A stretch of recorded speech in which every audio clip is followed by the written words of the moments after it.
Hoje nós vamos estudar com vocês João, o Evangelho de João. E hoje eu convido vocês para abrirem no capítulo 5. Nós vamos ler então com vocês a partir do verso 19. Nós já estudamos com vocês o capítulo 5, do verso 1 até o verso 18. Foi na última quarta-feira. Hoje vamos estudar sobre a autoridade do Filho de Deus. Jesus Cristo, quando nasceu da Virgem Maria, gerado pelo Espírito Santo, ele passou a existir como homem. Ele não era homem antes, ele era Deus. Mas ao nascer da Virgem Maria, gerado pelo Espírito Santo, ele assumiu a natureza humana, que ele não tinha antes, só tinha natureza divina. Como o Pai, só tem a natureza divina. Mas hoje, Jesus Cristo tem também a natureza humana. E ele se tornou membro da família humana. Ele se tornou irmão seu, irmão meu. Nosso irmão mais velho é Jesus Cristo. E geralmente o irmão mais velho é aquele que resolve os problemas da gente. Então, queridos, Jesus é o seu irmão mais velho.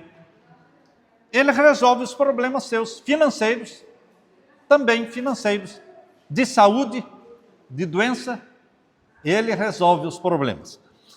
Mas esse Deus, chamado Jesus Cristo, ele é igual ao Pai. Ele é Deus igual ao Pai. Eles formam uma divindade. Não são duas divindades, é uma divindade. Pai, Filho e Espírito Santo formam uma só divindade. Esse é o assunto aqui do capítulo 5, verso 19 em diante. Leiam comigo. Então Jesus lhes disse: em verdade lhes digo, que o Filho nada pode fazer por si mesmo, senão somente aquilo que vê o Pai fazer. Porque tudo que este fizer, o Filho também faz. Medite um pouco neste verso que nós lemos. Quando você está estudando a Bíblia, você não somente lê a Bíblia, você para, relê, lê 3 vezes, 4 vezes o mesmo verso, para entender. Não adianta você continuar lendo, se você não entendeu o verso anterior. Você entendeu o verso 19 que nós lemos? Em verdade lhes digo, que o Filho não pode fazer nada por si mesmo. Se ele fosse usar os poderes divinos dele, ele poderia fazer tudo, porque Deus pode tudo. Mas ele não veio para viver como Deus na terra. Ele veio para viver como homem na terra. Ele veio para ser exemplo para homens e mulheres de como eles podem viver na dependência do Pai. Então Jesus, sendo Deus, não usou os seus poderes divinos, mas buscava o poder divino do Pai, pela oração, pela comunhão diária. Por isso ele não fazia nada por si mesmo. É o que o verso está dizendo. Em verdade lhes digo que o Filho nada pode fazer por si mesmo. Você também, eu também não podemos fazer nada por nós mesmos. Se você disser, eu posso dirigir o meu carro por mim mesmo. Pode dirigir sem Deus. Mas Deus não quer que você dirija sem Ele. Você pode fazer uma compra, você pode fazer um negócio, você pode namorar, você pode casar sem Deus. Mas Deus não quer que você faça as coisas sem Ele. Porque se você é filho de Deus, como Jesus era filho de Deus, Ele não fazia nada por si mesmo.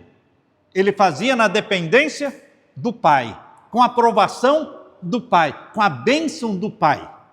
Que tal você consultar Deus para comprar, para vender, para namorar, para casar, para viajar? Que tal se você consultar Deus em tudo quanto você for fazer?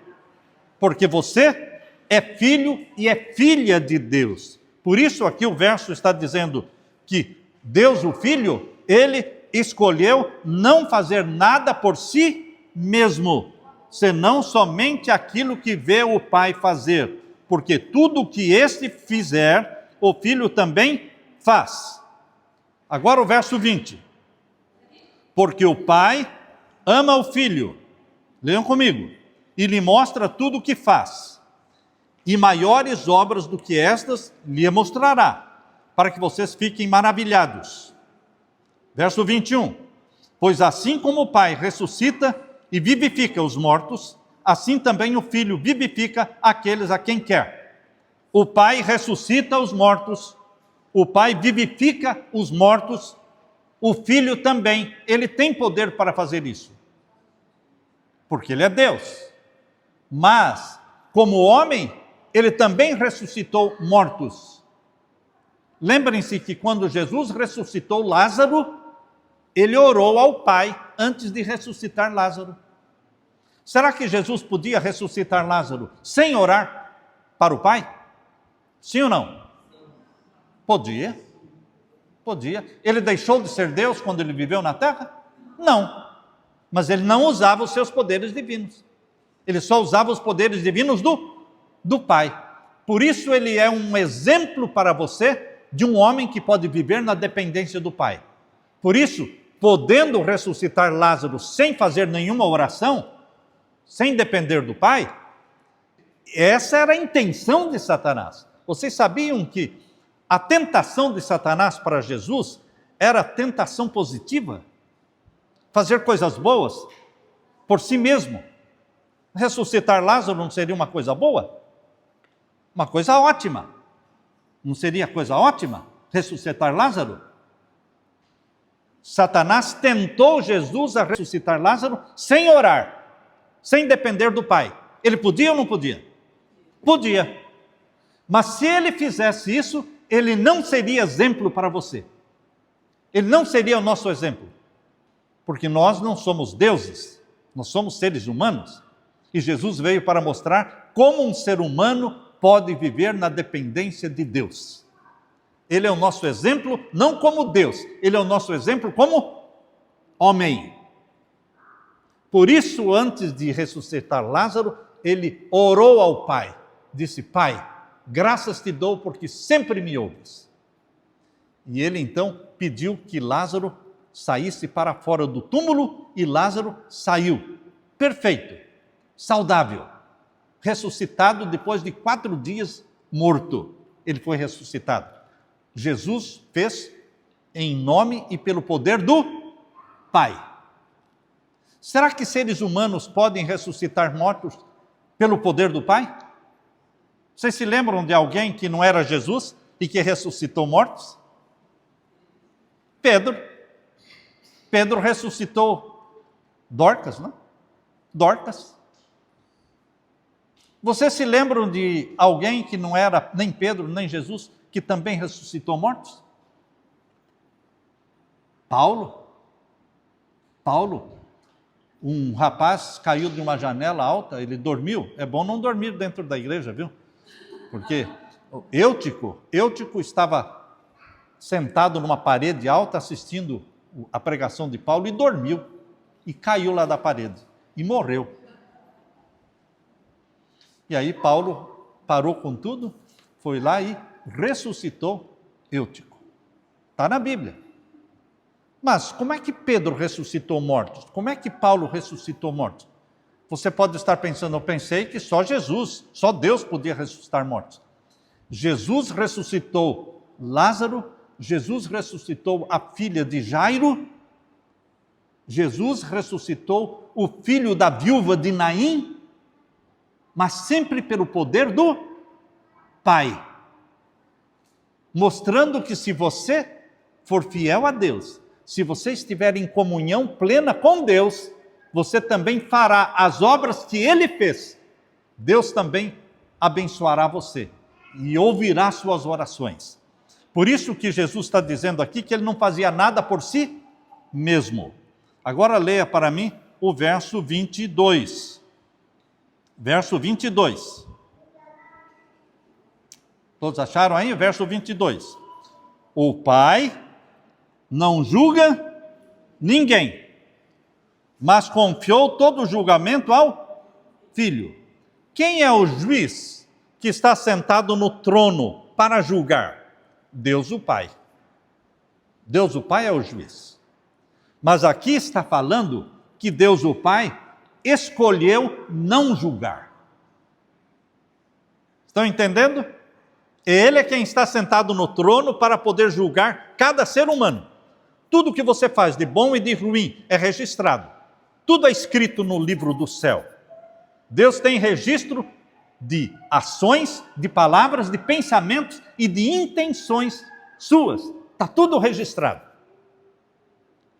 E Deus é juiz. Ele julga. Você não vive nesta terra sem ser observado. Você é observado. E agora, Deus o Pai é juiz, mas Ele escolheu não julgar. Vocês vão entender agora por quê. Veja aí o verso 22. O Pai não julga ninguém, mas confiou todo o julgamento a quem? Ao Filho. Deus o Pai falou: Jesus, meu filho, você vai ser o juiz. Eu estou passando para você esta função de ser o juiz no juízo celestial. Ora, Jesus é o nosso irmão mais velho, sim ou não? Jesus é o nosso Salvador, porque Ele que morreu na cruz por nós. E agora Deus o Pai disse que Jesus também será o quê? O nosso juiz. Que tal? Isso é bom ou é ruim? Se você tem como juiz alguém que é seu irmão mais velho, você já fica o quê? Tranquilo. Você já relaxa, ó. Eu estou bem, estou confortável. Por quê? Porque o juiz é o meu irmão mais velho. Ele também é o meu Salvador. Ele morreu por mim. Depois de Jesus fazer tanto por você, agora ele vai se assentar com o juiz, o seu juiz. Você acha que ele vai condená-lo se você é amigo dele? Se você é ovelha dele? Ele vai condenar você? Como juiz? Não, não vai. Mas você tem que ser amigo dele. E as pessoas que não são amigas de Jesus, que não aceitam Jesus como Salvador, e elas vão ser julgadas, mas Jesus vai condená-las, porque não se conhecem. Jesus vai falar: não conheço você. Não, eu sou fulano de tal. Mas eu não conheço você. Nós não temos amizade. Nós nunca nos conversamos. Você nunca foi à igreja para me adorar. Então, não nos conhecemos. Nunca vos conheci. É importante termos amizade, relacionamento com Jesus, estudar a sua palavra. Agora veja, o capítulo 5, verso 27. Verso 27. Leia comigo o verso 27. Falando do Pai, Deus o Pai, deu para o Filho, lhe deu autoridade para julgar. Por quê? Verso 27. Por quê? Porque ele é filho do homem.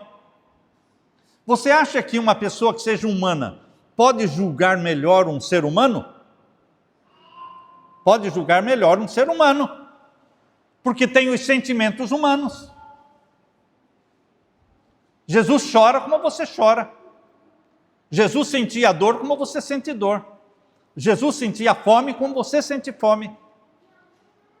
Então, ele pode entender você quando você está com dor, quando está doente. Ele chorava, ele olhou para o túmulo de Lázaro e lá a Bíblia diz: Jesus chorou. É o menor verso da Bíblia. Isso está em João capítulo 11. É o menor verso da Bíblia. É fácil decorar. Se alguém pedir para você, fale um verso da Bíblia, decora. Fale esse. Jesus chorou. É do Evangelho de João, capítulo 11. Queridos, Jesus chorou por quê? Ele tem Quem não tem sentimentos não chora. Você já viu pessoas que não têm sentimento? Morre o pai, morre a mãe, morre... Ele não chora, ele não está nem aí. É bom não ter sentimentos? Não, nós temos que ter sentimentos. Nós somos seres humanos. E Jesus chora quando você chora. Quando você sofre, ele sofre junto com você. Ele entende você. Por isso o Pai, Deus Pai, falou para o Filho, você vai julgar, porque você é filho do homem. Vocês entendem essa expressão? Você é filho do homem. Você nasceu como ser humano, gerado pelo Espírito Santo. Você viveu 33 anos entre os seres humanos. Você entende o que é dor, você entende o que é sofrimento, você entende o que é medo. Porque Jesus também sentiu medo. Quando ele estava para morrer, estava no jardim do Getsêmani, ele por 3 vezes pediu para o Pai. O que ele pediu para o Pai? Por 3 vezes, no jardim do Getsêmani. Pai, se é possível, passe de mim esse cálice. Ele estava tentando evitar a morte. Por quê? Porque ele é ser humano. O ser humano não tenta evitar a morte? Se você puder não morrer, você o quê? Não morre, você não vai escolher morrer.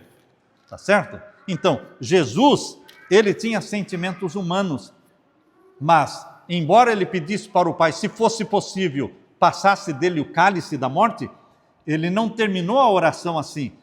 O final da oração de Jesus foi, mas seja feita a tua vontade, não a minha, seja feita a tua vontade. Então, queridos, Jesus, ele pode entender, ele pode ser juiz seu, no juízo celestial. Que juízo celestial? Existe um juízo celestial? Há pessoas que vivem nesta terra achando que não existe juízo, não existe tribunal, não existe corte.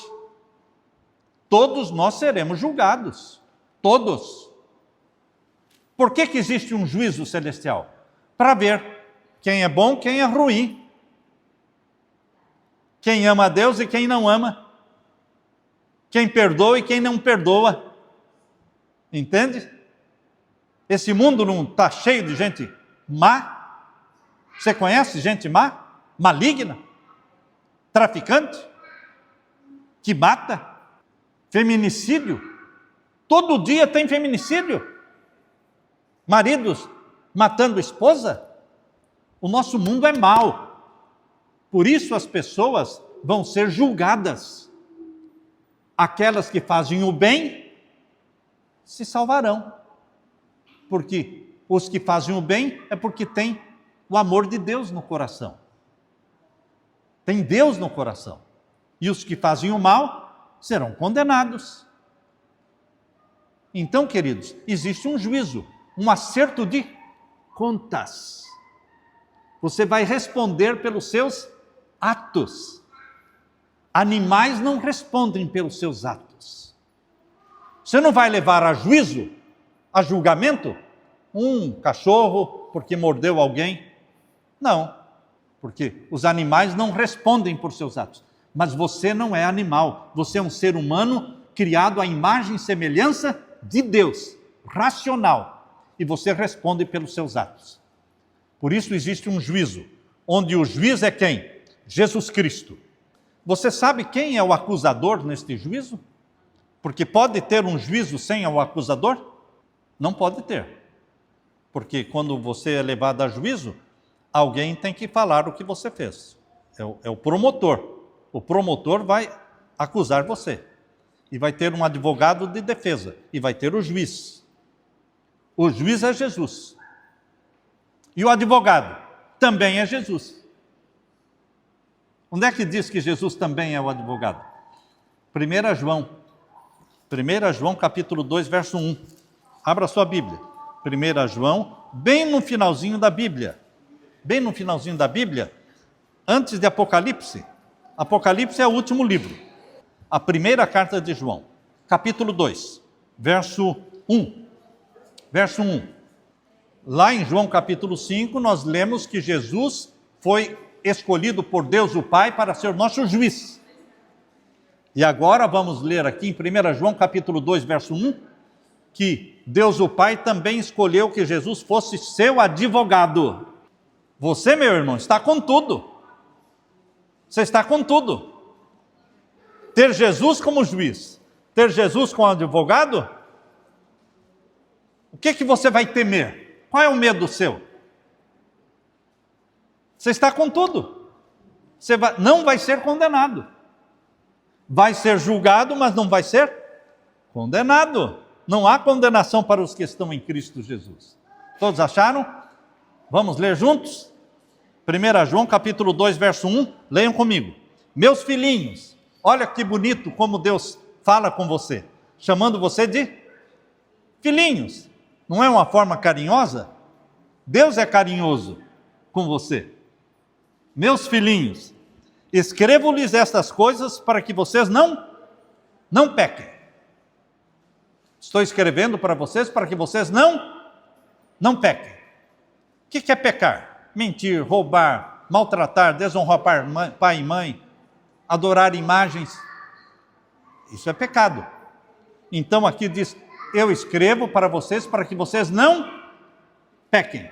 Ou seja, não mintam, não roubam, não cobicem, não tomem o nome de Deus em vão, não adorem imagens, honre o pai e a mãe.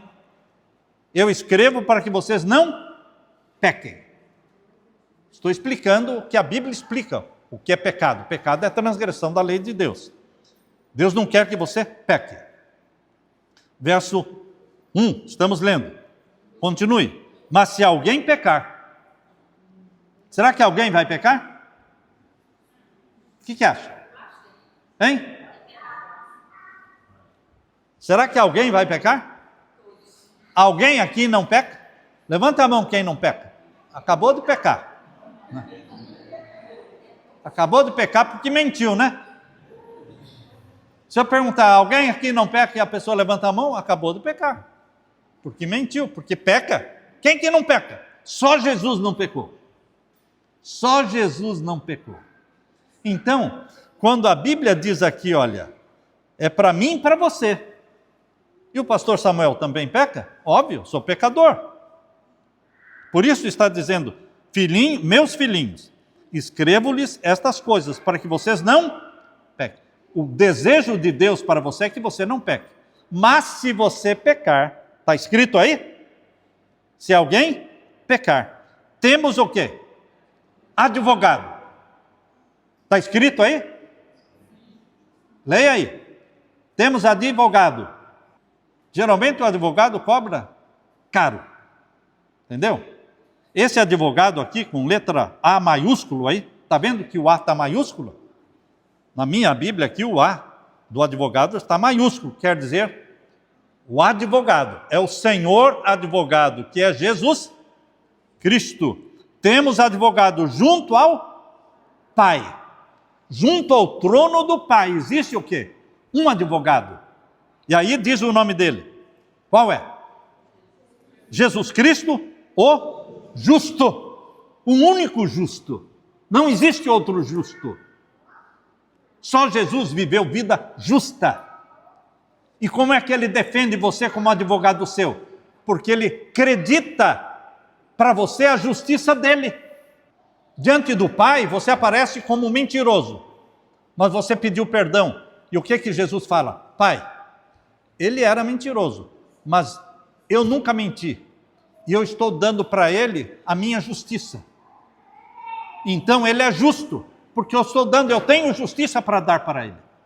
Jesus tem justiça, ele é justo. Percebam o que Jesus faz? Você é criminoso, você fez pecados horríveis, mas Jesus perdoa e dá para você a justiça dele. Por isso diz aqui, filhinhos, meus filhinhos, escrevo-lhes estas coisas, para que vocês não pequem. Mas se alguém pecar, e obviamente todos nós pecamos, não é? É óbvio. Temos um advogado junto ao Pai, Jesus Cristo, o justo. Quem é o juiz? João capítulo 5, verso 27. Jesus Cristo, porque ele é filho do homem, ele foi escolhido para ser nosso juiz. Quem é o nosso advogado? Jesus Cristo. Quem é o acusador? Você tem que provar na Bíblia, entende? É fácil falar, é Satanás. Mas Satanás pode falar para você, prove na Bíblia que sou eu. E como é que você faz? Apocalipse capítulo 12. Apocalipse capítulo 12. Apocalipse capítulo 12. Vamos ver quem é que acusa você diante de Deus. Não, não perdoa não. Ele é meu, ele é pecador, ele fez isso, ele fez aquilo, ele mentiu, ele roubou, ele é meu. Quem fala isso? Satanás fala. Entende? Quando foi para Jesus ressuscitar Moisés, Moisés morreu e Deus o ressuscitou e levou-o para o céu. Mas foi quando foi para Jesus ressuscitar Moisés, o diabo estava lá, dizendo, não pode ressuscitar não, Moisés é meu, ele é pecador. E Jesus não discutiu com o diabo. Ele ressuscitou Moisés e levou Moisés para o céu. Queridos, Jesus Cristo é o Senhor da vida. Não adianta o diabo acusar você se Jesus Cristo é o seu advogado, se Jesus Cristo é o seu juiz. O que acontece com as acusações de Satanás? Não valem nada, porque Satanás é um poder vencido. Jesus venceu Satanás. Jesus morreu na cruz sem nunca ter pecado. Se ele tivesse pecado, Satanás teria poder sobre ele. Como ele nunca pecou, ele morreu pelos nossos pecados. E Satanás não tem poder sobre ele. Amém? Então, o acusador é Satanás. Veja aí, Apocalipse 12.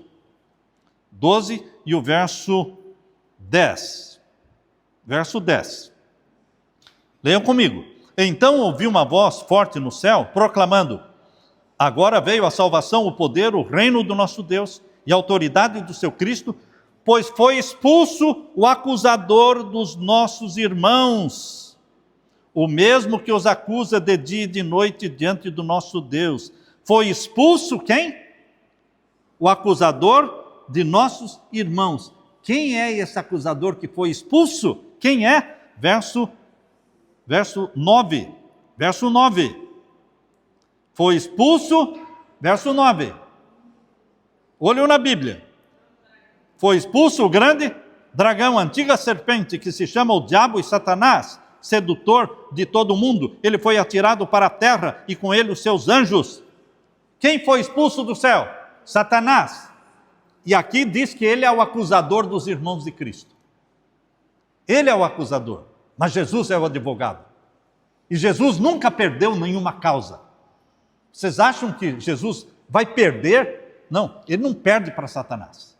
No deserto da tentação, depois de 40 dias de jejum, o diabo apareceu como se fosse um anjo de luz para tentar Jesus, mas Jesus venceu Satanás no deserto da tentação.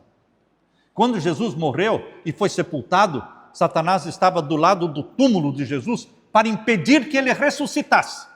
Satanás não queria que Jesus ressuscitasse para não cumprir as promessas que ele fez. Mas Jesus ressuscitou. O túmulo está vazio. E ele ressuscitou e disse, eu sou a ressurreição e a vida. Aquele que crê em mim, ainda que morra, viverá, porque eu o ressuscitarei. Satanás é um poder vencido, meu irmão. Longe de Jesus, você não consegue vencer Satanás, não. Mas com Jesus, você já é vitorioso. Não tema, não tenha medo. Só se agarre ao seu advogado, Jesus Cristo. Porque ele luta por você. Ele deu a vida por você. Se esconda em Jesus. Se abrigue em Jesus. Ele é a nossa rocha de proteção, nossa fortaleza, nosso esconderijo. É para Jesus que a gente corre. É para Jesus que a gente corre. E quando você corre para Jesus, Satanás já foi derrotado. Não queira enfrentar Satanás sozinho, com a cara e com a coragem. Não. Você foge para Jesus. Eu conheci um pastor chamado Geraldo Marski. Ele era um homem de Deus. Alemão. Bem-humorado, muito bem-humorado. Ele era alemão e ele era pastor. E na frente da casa dele colocou uma placa bem grande assim, cuidado, pastor alemão. Por aí vocês veem que ele era bem humorado, né? E um dia vieram convidá-lo para expulsar um demônio.